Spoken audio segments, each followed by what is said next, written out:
Okay, welcome back to this week. And this week the theme is going to be about harmonic analysis. And the reason we want to do this kind of like a diversion to harmonic analysis is because it gives us some quite powerful tools of estimating these type of probabilities that we would like to estimate in our random walks on groups.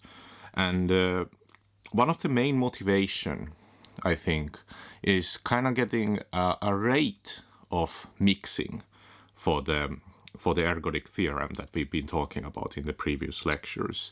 So if you remember, let's call about the rate of mixing. The rate of mixing is a notion where we consider the total variation distance. So remember, we have the total variation distance, and in this case we take a measure mu and consider the distance to the uniform. So here mu was a probability distribution in ZP, and then lambda was the uniform distribution.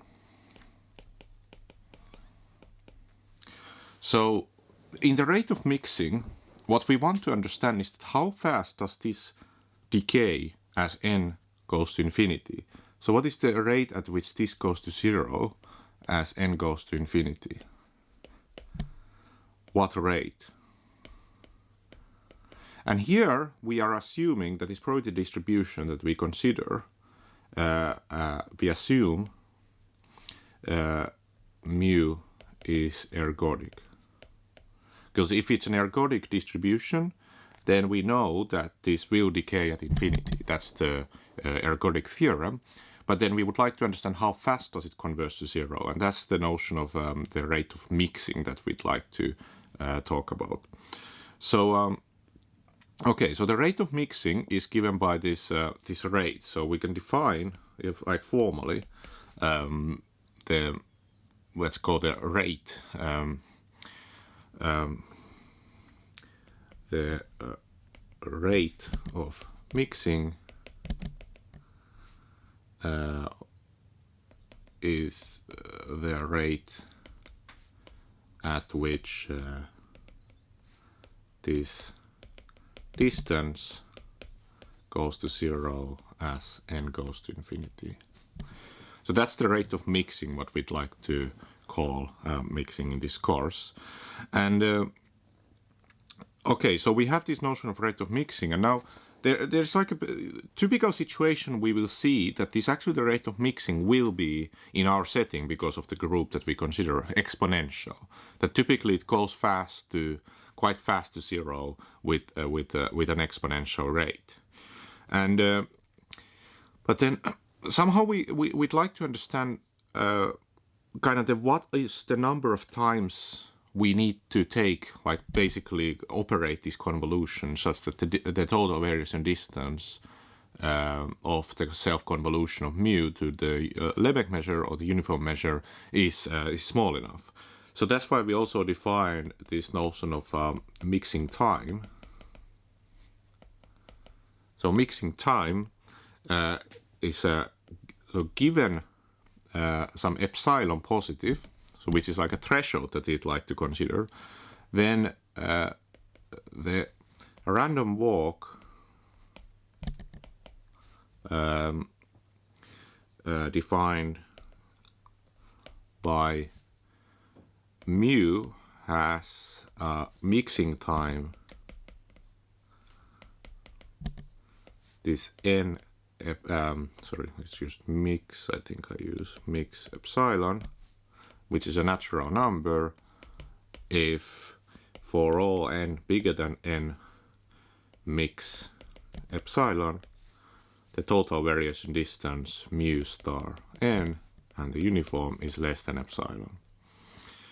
So what this basically means that if you draw the graph of this function, so let's say we start from the function that we have here. So this is n equals 0 when it's mu, so we can say that this is the total variation distance mu and lambda. Well, actually, if we let's take n equals 1, actually that's easier. D mu and lambda, and then it kind of starts to go down. So this is d mu star 2 lambda, and then d mu star 3 and lambda, and so on. So it starts to go down with some rate. And then we have a threshold here. Let's say we have this, that this is less than epsilon. Like for example here, you could say this is an epsilon. Then this would be now our n mix epsilon. This is 1, 2, 3, 4, 5, so on. So at below which the total variation distance to uniform distribution is really less than the what we wanted. And what this basically means that if you think about the kind of like the original problem we had at our shuffling cards, for example, then we will see later on in the course that these quantities that we consider here, this total variation distance star 3 to uniform, this is basically how, like a quantity, how mixed up the deck is in that situation. So we could basically measure this then quantitatively, for example, with a certain epsilon. And a typical epsilon that people use is epsilon 1 over 100, because that would mean basically that if you take 1 over 100, for example, and then use the definition, let's actually draw this here. So if epsilon is 1 over 100, then this, if you remember that this notion was just equal to the probability, actually the maximum of the probabilities of A, which is a subset of ZP, of probability that x1 plus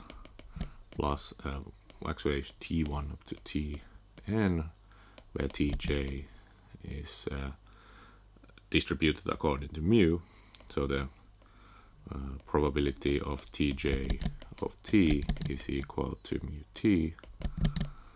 Then if this is in A, and then you take the cardinality of A over P, well, like this.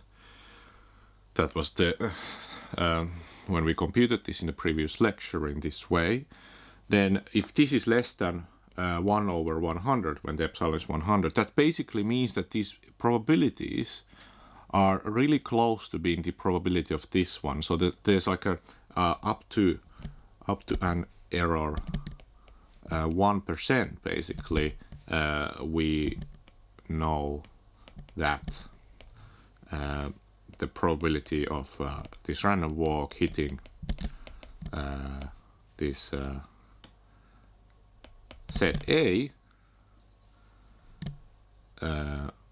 this is equal to A over P. So this we write it like this, in this way. So that's kind of like we see that in the circle it's just this event of whether we hit this set A with this probability. But you could think about in the shuffling cards, for example, you could think about the events being like whether the for example, we have reached a certain combination of cards with the deck, and the probability of that hitting is actually very, very small, given by this cardinality of Z over P, for example, in this case. In that case, there's a different type of a uniform measure that you would compare it to. So that's kind of the reason, like the mixing. And we will now see, like very soon, that the Fourier analysis allows us to basically bound this from above by something, let's say some function phi n, such that this goes to 0 as n goes to infinity with exponential rate in many situations. So many situations means that for various different mu. And this is where we will employ Fourier analysis. So we need to now talk about the notion of Fourier transform and everything to be able to make this upper bound necessary. But we will later see that once you have this upper bound, of course, then computing, for example, mixing times becomes quite easy. Because once you set your epsilon, you can then ask, using that function phi n, whether this is close enough to, let's say, smaller than 1/100, for example. And then you can invert the function phi to compute that mixing time, for example. So we will now go into the topic of Fourier analysis and give you the kind of basics of that theory. So thanks.